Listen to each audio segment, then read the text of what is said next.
feeling. I should move on.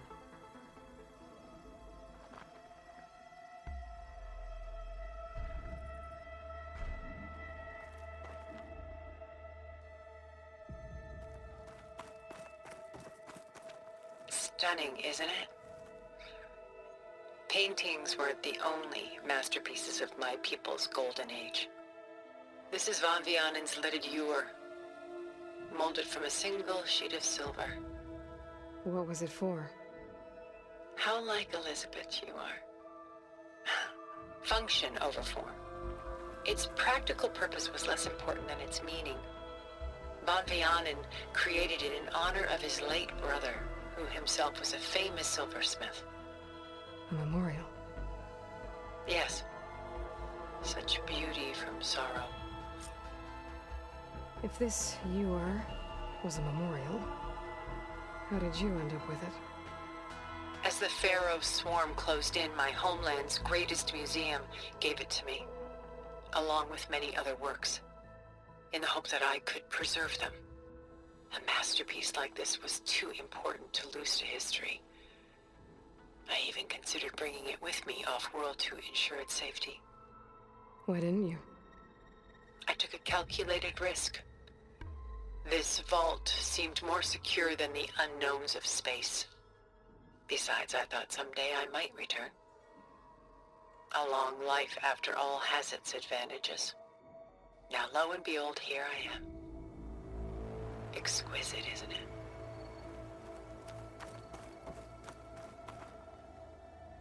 She's pulling out her own hair. Out of madness, out of grief. It's hard to watch her suffer.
There you are. Feeling better? How did you find us? At the cauldron? And what did you do to everyone right before I passed out? All business, I see. Well, suffice it to say we were keeping a very close eye on Hephaestus, knowing we would need it at some point. Your ruse didn't fool us, and as for my little trick, it was an overload of the senses, accompanied by an energy discharge. Gerard and Eric were only momentarily disoriented due to their shields, but it rendered you unconscious while I got you out. Perhaps some breakfast might steady you a bit?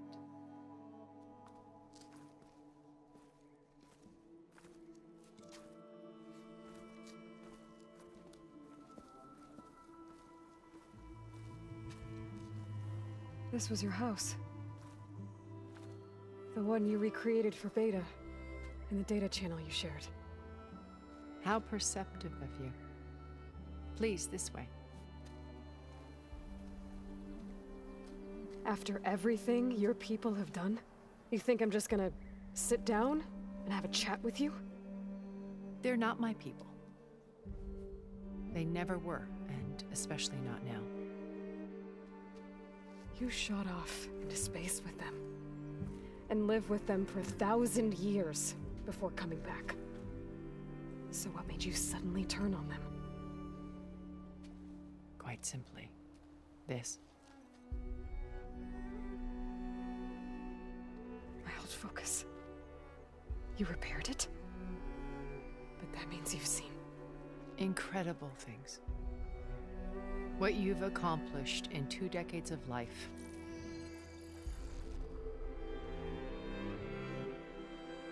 A 1,000 years at my back and I haven't even come close.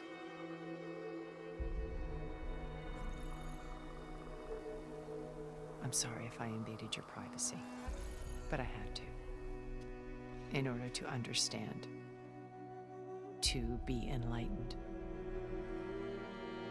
You truly are Elizabeth's blood. With her drive, her sense of mission, her integrity. Watching all this shamed me for the company that I've kept. Having seen it, all I want is to help you. Even if it means stopping your friends? Especially so. Please, sit down.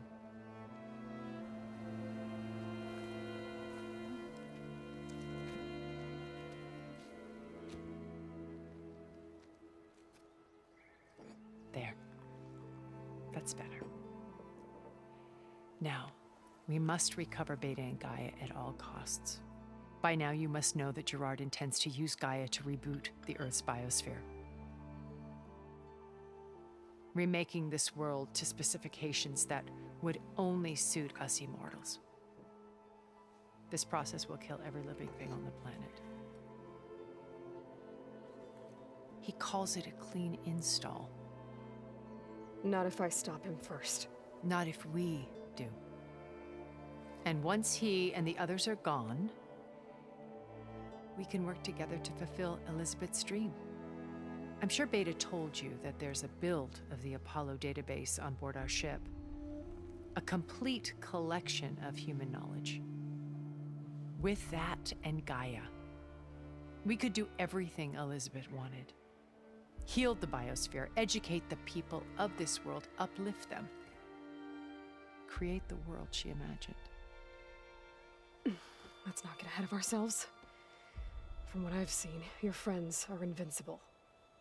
I do wish you would stop calling them my friends. And they're not invincible. In fact, a friend of yours has found a way to defeat them. Silence. Oh, he's been a busy bee, building an army powerful enough to crash through Gerard's precious base. Regala and her rebels. Even now, she's preparing a final march on the Tenakth capital. When she wins, she'll have the entire tribe under her control. Hundreds of warriors and machines to throw at the base. She's been duped. They'll all perish, of course. But it should be enough to break Gerard's defenses and allow Silence to kill him. Along with all the others. Using the new weapon he's developed. Yes, he's found a way to circumvent our shields. Truly an exceptional man. He's planned for everything. Except you and me. You see, while his army is battering down Gerard's doors, you and I will sneak in through a back way. One that only I know about. While Silence and my friends are busy battling each other, we'll take back Beta and Gaia.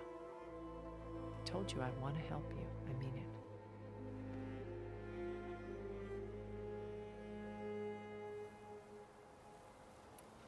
You said Beta is not in urgent danger, so what are the Zeniths doing to her? Putting her to work.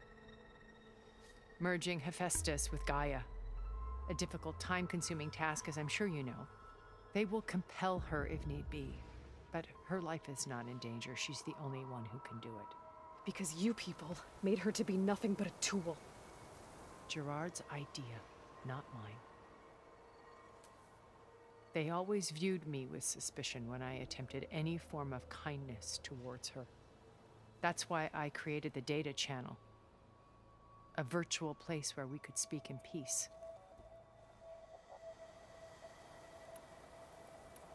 So this channel you shared with Beta, none of the other Zeniths ever found out about it.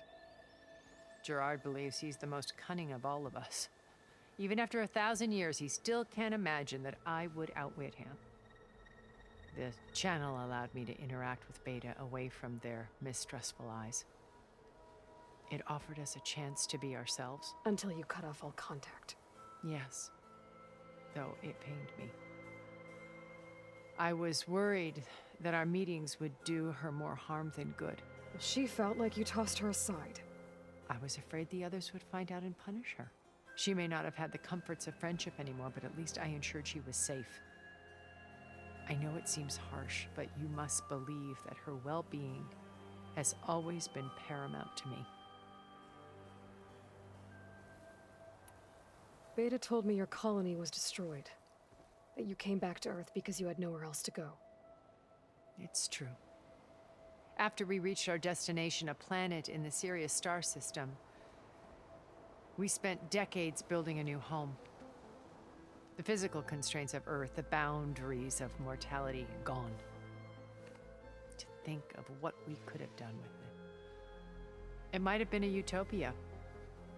Instead, we stagnated, absorbed in effortless comforts and virtual realities. It took a cataclysm to finally yank us out of our stupor. What happened? A massive geological event. We knew of instabilities in the planet core, but we underestimated them. By the time the collapse was upon us, it was too late to stop it. Only a few of us made it to the ship in time. We set course for Earth, the only safe harbor left to us. Which you decided to make unsafe for anyone else. Not me. Gerard. He believes it's better to wipe the canvas clean than work around the smudges. No more primitive tribes, no more combat machines, only a blank slate to do with as he pleases. But we will stop him. All we have to do is get into that base. What exactly is your plan to sneak into the Zenith base? We will make use of a lesson I learned from an early age. Always know your exits. In this case, a place where Gerard's new construction meets the ancient foundation, a passage that only I can access. When Silence flings his army at the base, we will enter through this back door, bypassing most of the fighting. The distraction will provide us with a window in which to rescue Beta and Gaia. Once we're inside the base, where will we find Beta and Gaia? Here in the command center. By then, Gaia will have been reunited with all of its subordinate functions, including Hephaestus. What about the alpha build of Apollo on your ship? A simple matter of recovery once the others have been dealt with. With that in hand, we'll have everything we need to make this world as it should be. Why did you make the data channel look like this place? I built this house as a shelter to weather any storm. A safe place. Not just for me, but for the art stored below. Cultural artifacts of incalculable value. Truly some of the greatest achievements of human civilization. And you wanted Beta to see them? Yes. Her upbringing was so cold and technical. I thought if she could experience Vermeer and Rembrandt, it would bring something else into her life. A heritage every bit as valuable as the scientific and technical data being drummed into her. I'm sorry I had to cut off contact, but I'll never regret sharing this house with her. She needed its shelter even more than I did. My old focus. How did you find it, let alone repair it? When we encountered you at the Hades Proving Lab, Gerard saw you as a redundancy. I knew better. You were a revelation. After your dramatic escape, bravo, by the way. Gerard and Eric assumed you were dead and gave up the hunt. I wasn't so sure.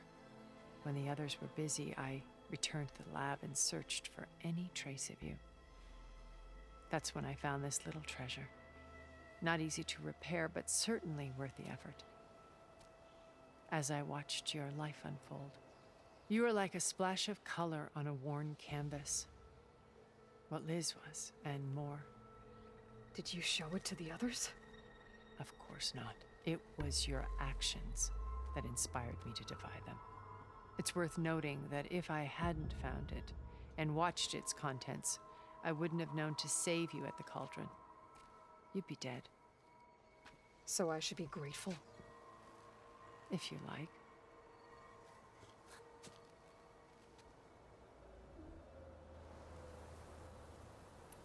So you know all about me. What about you? What would you like to know? Well, start with your life on Earth. When I was 8, terrorists flooded my home city.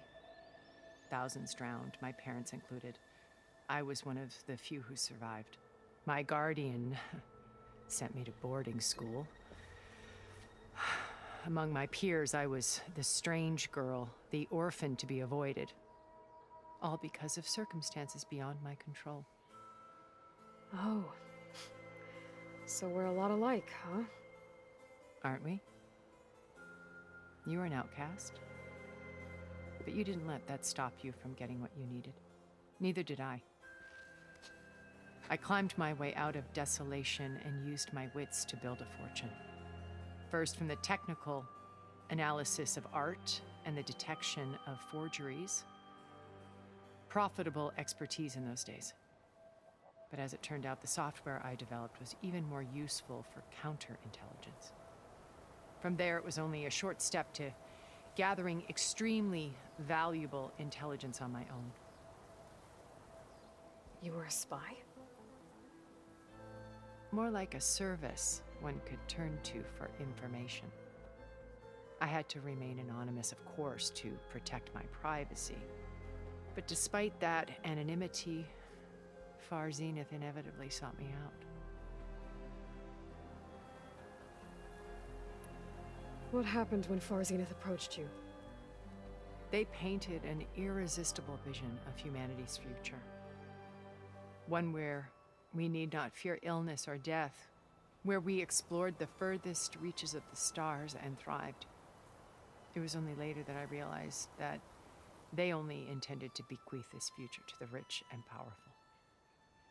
By the time I finally figured it out, the walls were closing in, Faro's machines were devouring the Earth. So I accepted Far Zenith's invitation to a berth on the Odyssey. I wanted Liz to come, but she had nobler plans, as you well know.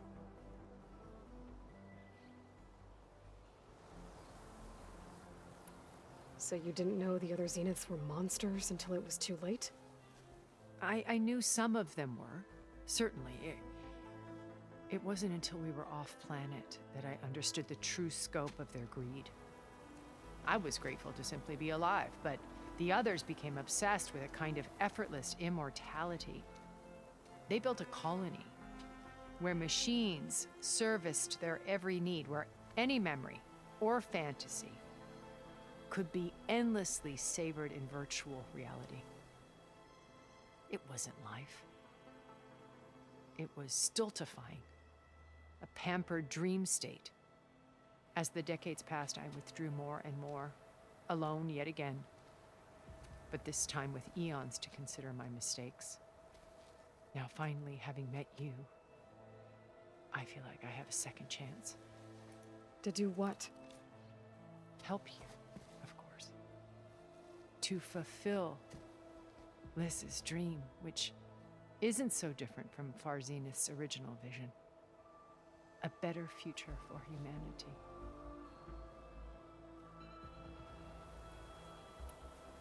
How do you know about Silence's plan? He isn't the only one adept at spyware. You hacked his focus? No, he's too careful for that. But his subordinates? Not so much. He gave additional focuses to the tribals he branded the Sons of Prometheus. The ones working with Regala. By tapping their focuses, I learned about most of his dealings. The distribution of override technology, the arming of Tanakh rebels, and the secret pact with Regala to attack Gerard's base. But how did he come up with a weapon that can take down your shields? That's the one thing I haven't been able to figure out, but however he did it, I'm quite certain it will work. With it and the Tanakh army, victory seems to be within his grasp. Such a shame he'll be disappointed. Regala's only interested in killing Hekarro and waging war on the Karja. What does she have to gain by attacking Zenith? It's the price she must pay for her war. Without the ability to override machines, her little rebellion would have languished in the desert. So she trades with the Sons of Prometheus. Machines to help her overthrow Hekarro. In exchange for an assault on the base. Pride has deluded her into thinking she can actually survive such a battle. And all without ever knowing who the Sons of Prometheus really answer to. Yet for all of Silence's brilliance, still he underestimates you.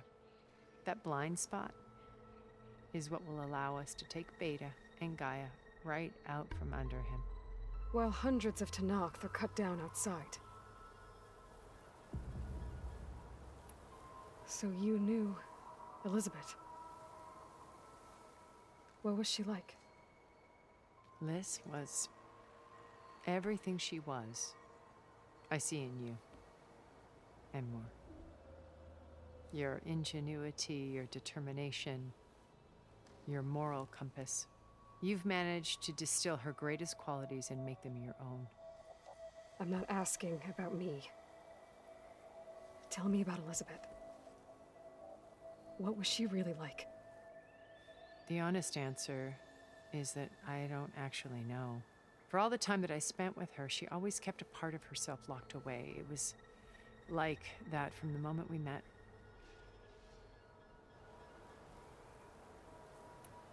So when you met Elizabeth, she was what? Distant? Aloof? Not aloof. Not exactly.